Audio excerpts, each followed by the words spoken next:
Hello, and welcome to Confessions of a Terrible Leader, where real leaders share the raw truth about the lessons they learned the hard way so you don't have to. Join our host, Layci Nelson, founder of Transcend Leadership Collective and former terrible leader. Every leader can become worthy of being followed if they are willing to put in the work. On this podcast, we share the messy stories and behind-the-scenes reality of what the work actually entails.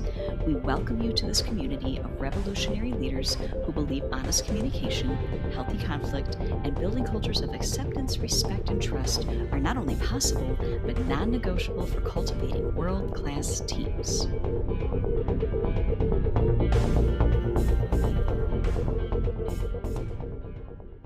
Hello, friends, and welcome back to Confessions of a Terrible Leader. This is Layci Nelson, your podcast host, and I'm so excited for who we have on today. Cannot wait to introduce you all to the fantastic Amy Gurske. If you don't know her name yet, you are going to. She is an amazing human being. Let's just start with that. And she also is the founder and CEO at SayHii, which is a platform meant to listen to humans, help humans figure out what they need, and connect them to other humans to get those needs met in the workplace. It's revolutionary. When she showed me this platform, it blew my mind with how necessary it is for anyone leading people, the amount of information you can get to be able to be more intentional leader from this. I'm going to let her tell you all about it. But she also has, before she went into this world of a tech startup founder, she has an amazing career and backstory. I'm going to let her share a little bit about it, leading massive teams and movements, and now just getting to really pour her learnings and her passions into this amazing SayHii platform project revolution that she is creating. And I'm so thankful you're here today. With all of that, welcome, Amy. Thank you. Oh, Layci, it's so good to be here. So glad. I love sharing experiences. I love learning from others, and I love podcasts. So this is the perfect opportunity for a lady like myself. So thank you for having me. Oh, absolutely. So to let our guests build a little bit of context to understand as we start unpacking the learnings that you had in your journey, can you give us the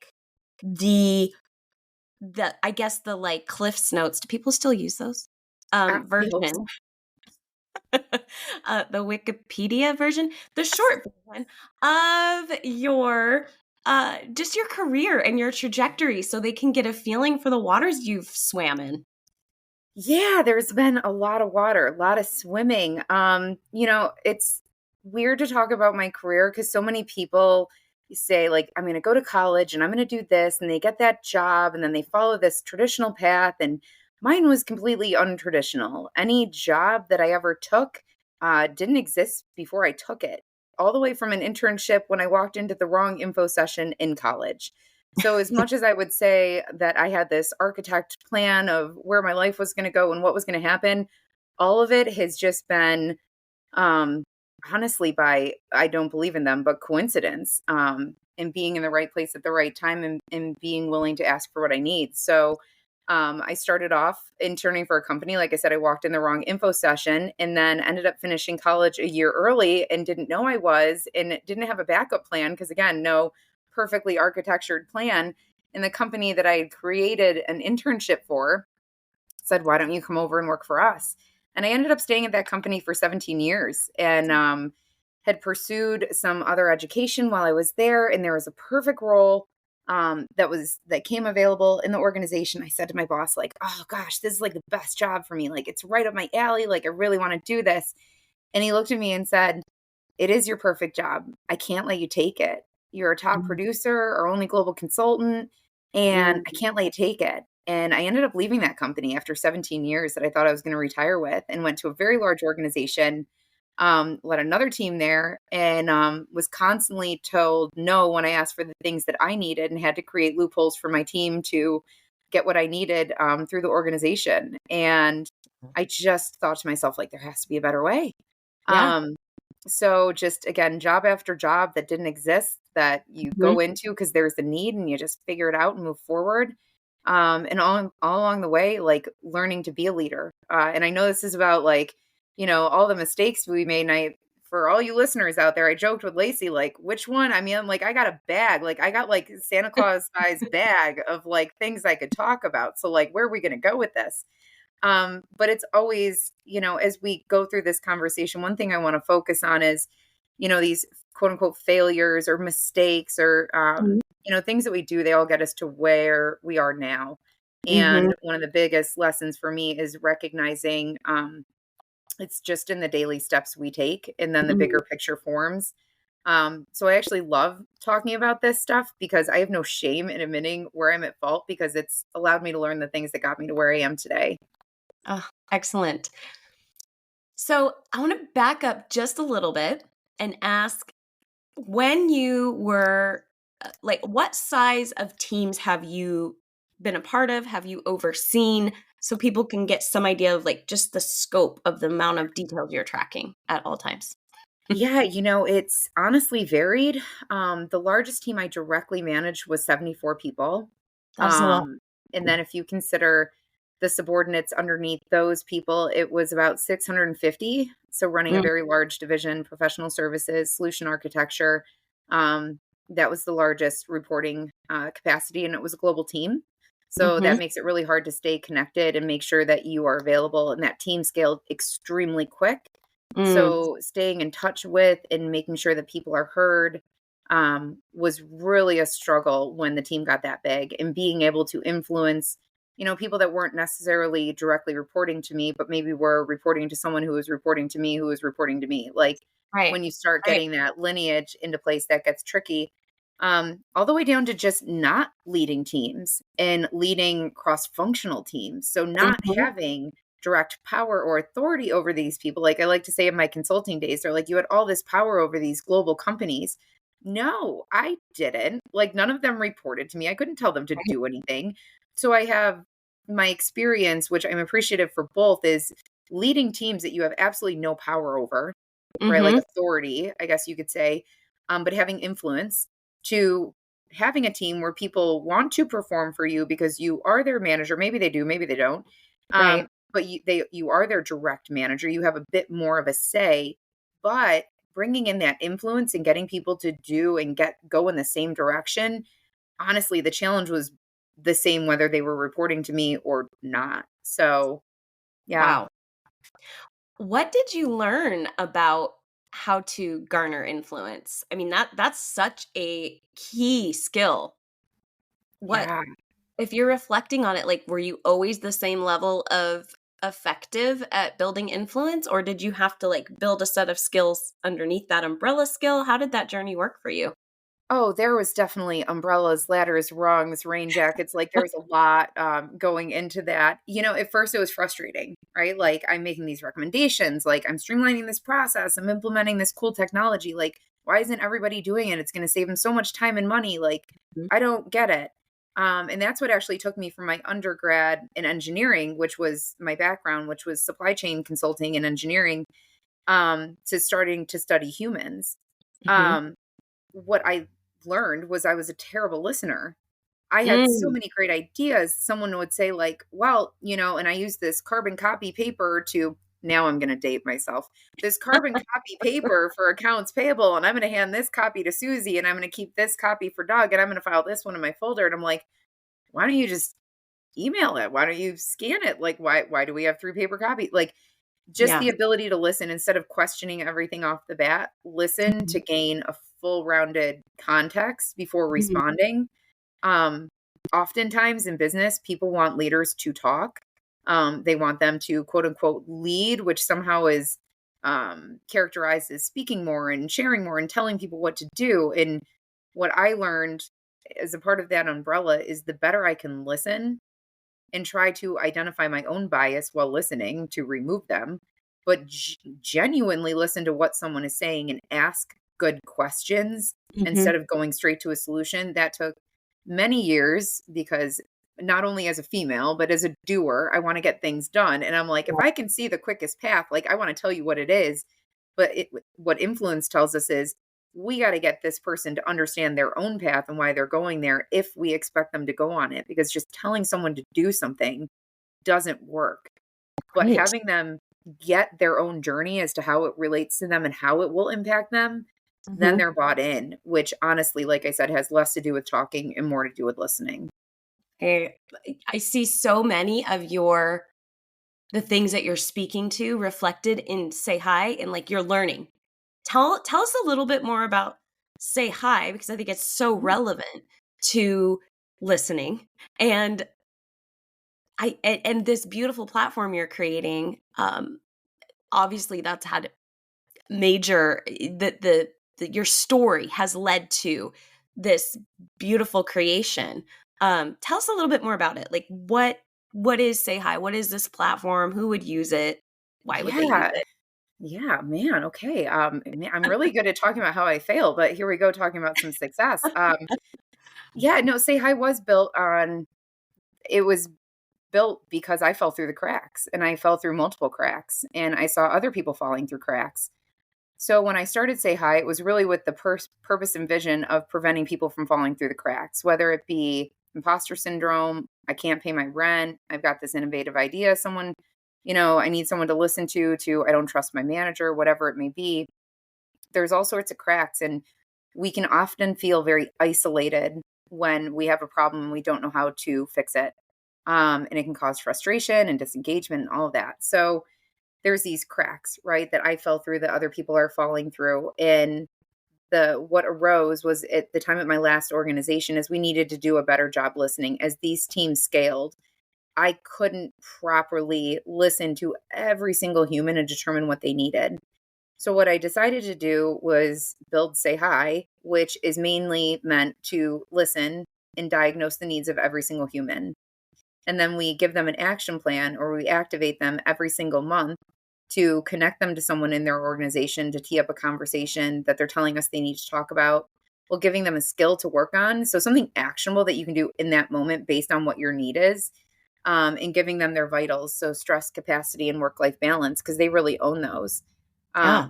So the whole point of Say Hi is to use technology to listen, diagnose, and reconnect humans because technology can't replace humans, but we Mhm. can use it to better listen without bias, diagnose, and reconnect. So that's the point behind Say Hi is we can't take humans out of the human interaction, but we can make it more purposeful and we can make it stronger.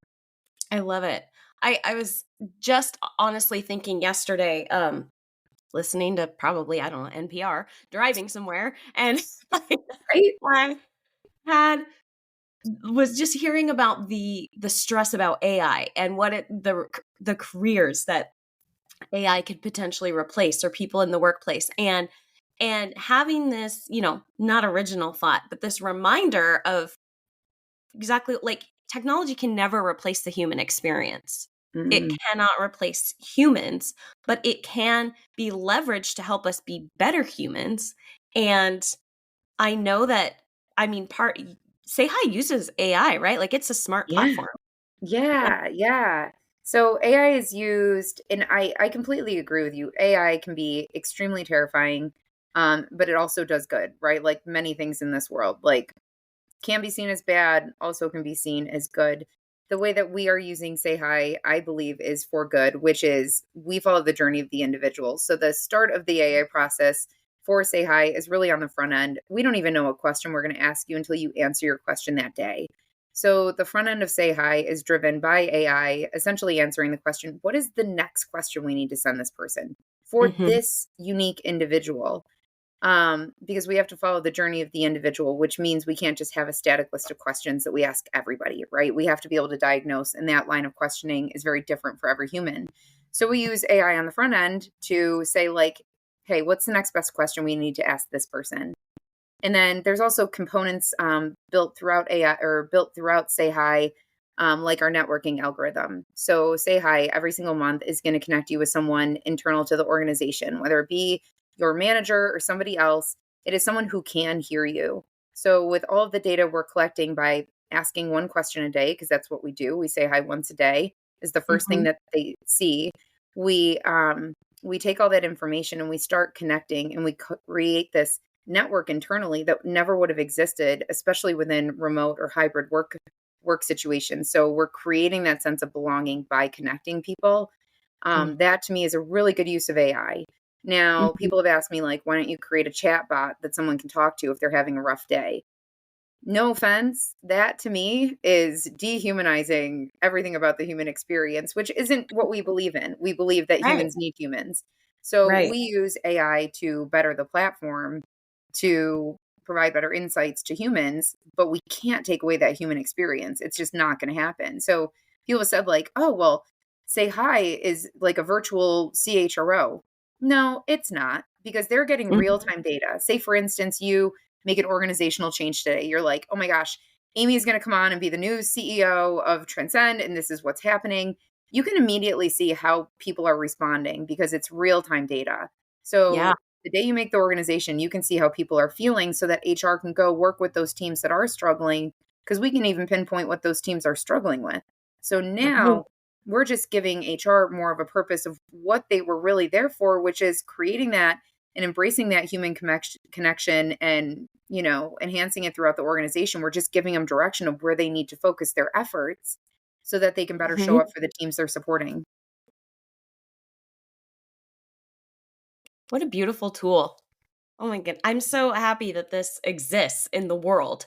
Um, Obviously, we're gonna have links in the show notes to connect to you, to connect to Say Hi, if people want to learn more, which they should.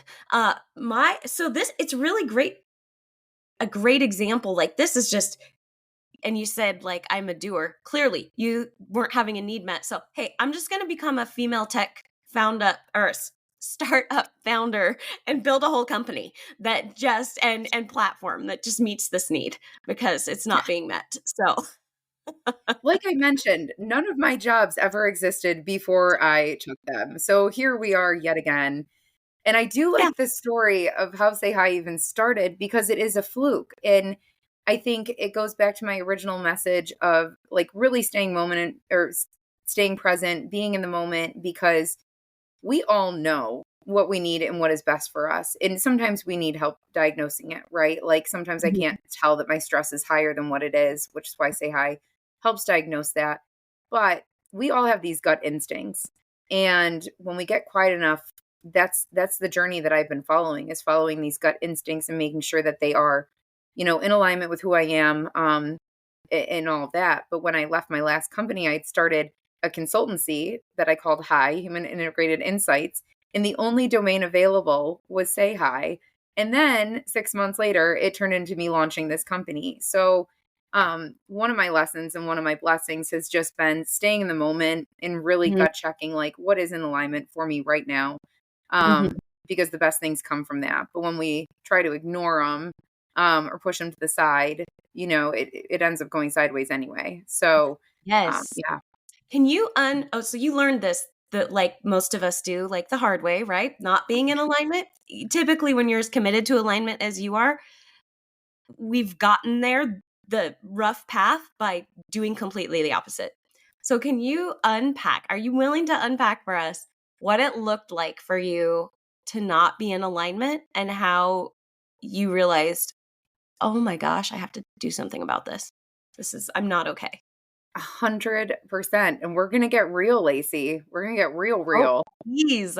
Yes. So, yeah, at the end of my time at the company I was with for 17 years, I had the opportunity to go to what would be considered a competitor. And I did make that switch, because I was falling through the cracks at that one job, right? The Mhm. amazing job, couldn't go for it, needed me to stay what I was doing. And I ended up leaving the organization.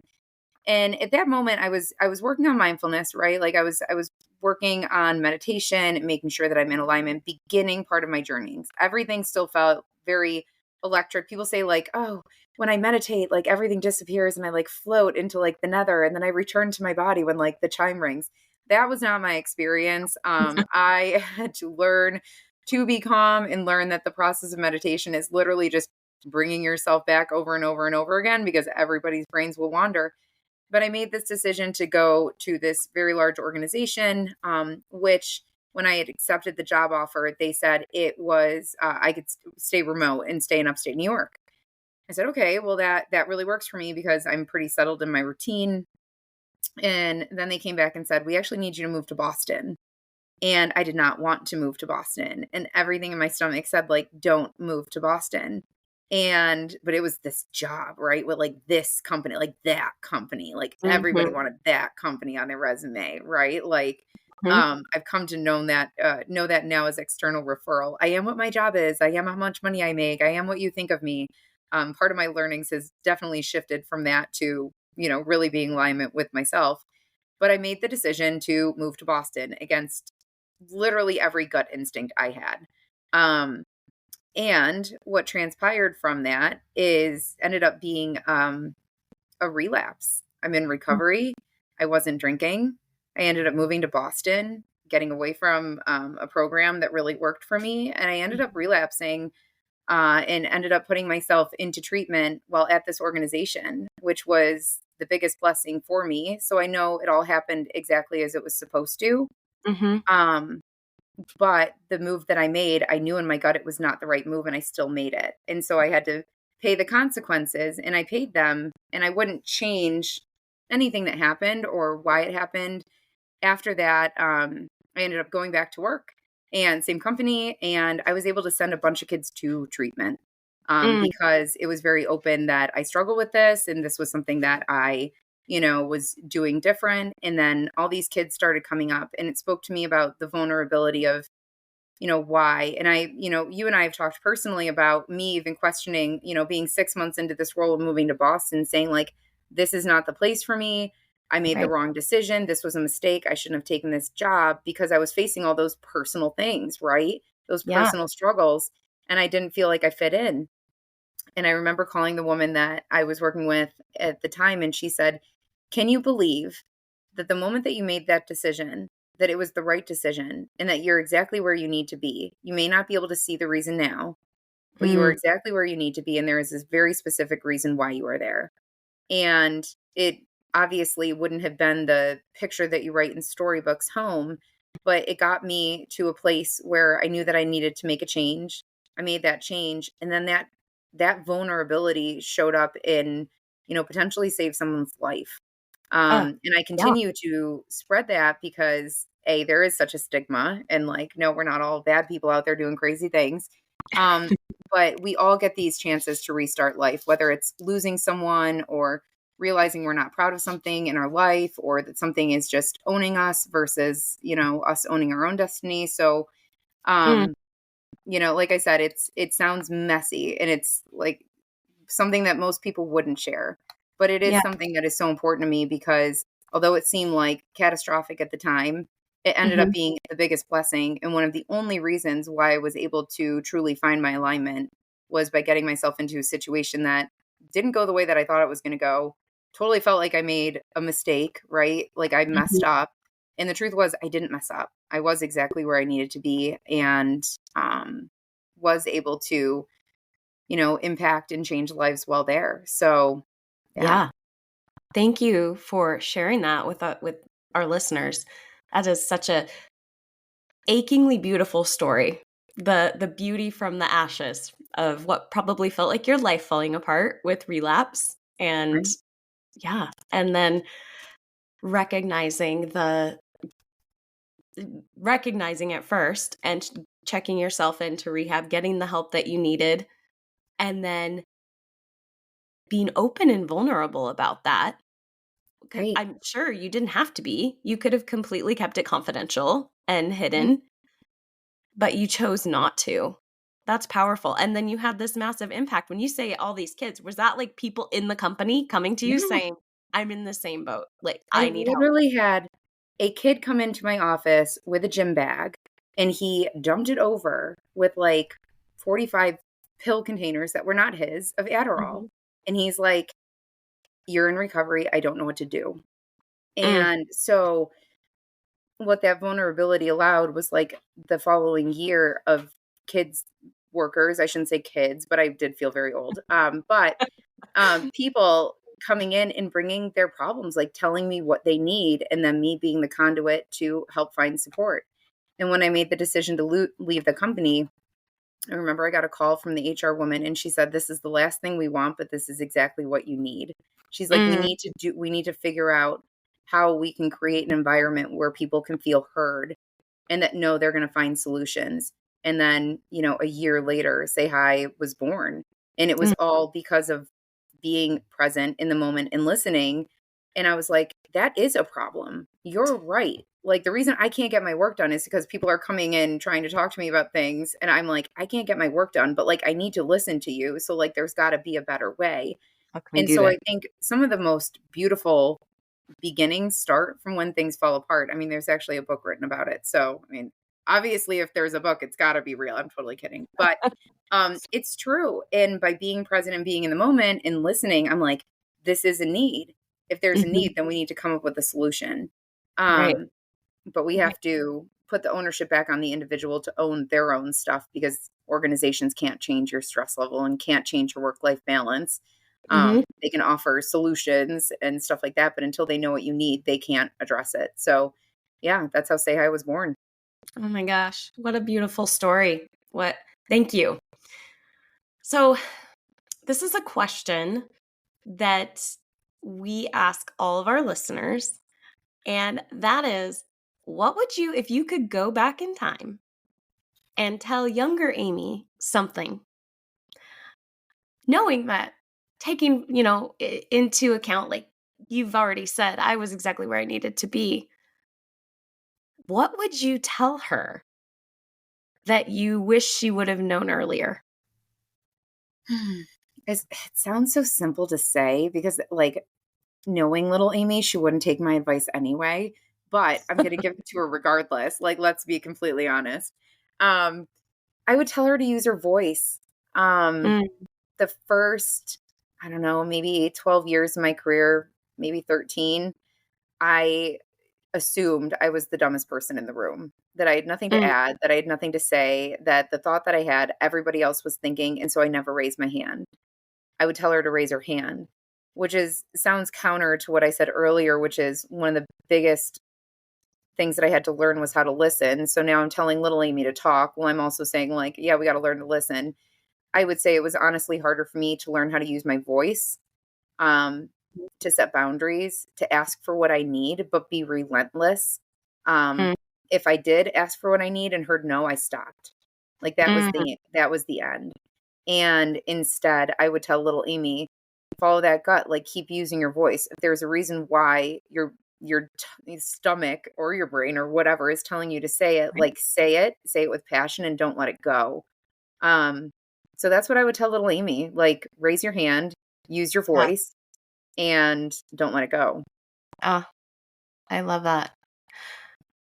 Now, our very last question of the Oh, day okay. is, for those that are listening, what is, from all this big, messy, beautiful conversation we just had, what is just one thing that you want them to carry with them from this conversation? It's gonna sound cheesy, Lace, but I'm gonna go ahead and say that you're being divinely guided. Mm. It sounds hokey because, like, I'm not going like the spiritual realm here. But I am a firm believer that, the book is written and we're just reading it. We need to show up and put in the effort, but I wouldn't have written my story the way it was written, but I also, looking back, wouldn't change it. So I know that I'm not at the helm, and that's what allows me to stay in the moment. So I would just tell every single listener to know, like, stay in the moment, be where your feet are, because that's the moment that you get. Um, and we never know what the next moment's going to bring. So when we're in the moment and we're staying present, we can't be wrong. We can't Mhm. feel fear. We can't feel anxiety or depression. Like, when we're in the moment, we're just in the moment. So I know it sounds cliche because everybody says it, but I truly believe stay in the moment, get quiet, listen to your gut, and use your voice. So that's like 4 things. So sorry, listeners, but really just stay in the moment will be number 1 for today. Thank you. Thank you so much for this conversation. And where can people find you? How do they find Amy Gurske and SayHii? Yeah, well, they can find me on LinkedIn, obviously, Amy Gurske, or they can find SayHii. It's SayHii with two I's, so SayHii.io. And there's a contact us, so send us an email, reach out on LinkedIn, or just if you know Layci, get a hold of her and she can give you my cell phone number. And that's a thing too, because I love to connect with people and I love to hear people's stories. So if anybody ever does want to talk or going through something, please reach out.